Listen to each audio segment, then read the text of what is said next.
বন্ধুসকল, বাক্যত কৈছে মথি ৭ অধ্যায় ৭ পদত, খোজাতেহে তোমালোকক দিয়া হ'ব, বিচাৰাতেহে পাবা, টুকুৰিওৱাতেহে তোমালোকলৈ দুৱাৰ মুকলি কৰা হ'ব।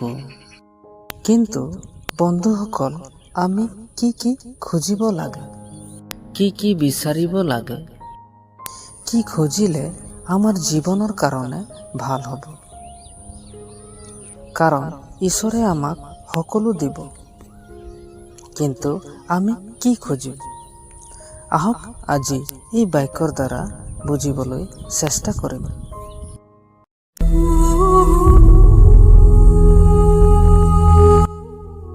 বাক্যত কৈছে, পাছে তেওঁ তেওঁৰ শিষ্যবিলাকক ক'লে, এই হেতুকে মই তোমালোকক কওঁ, তোমালোকে কি খাম বুলি প্ৰাণৰ নিমিত্তে আৰু কি পিন্ধিম বুলি শৰীৰৰ নিমিত্তে চিন্তা নকৰিবা।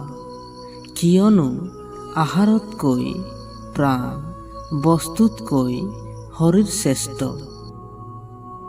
আৰু তোমালোকে কি খাবা, কি পান কৰিবা, এইবোৰ তোমালোকেও নিবিচাৰিবা আৰু অস্থিৰ নহবা।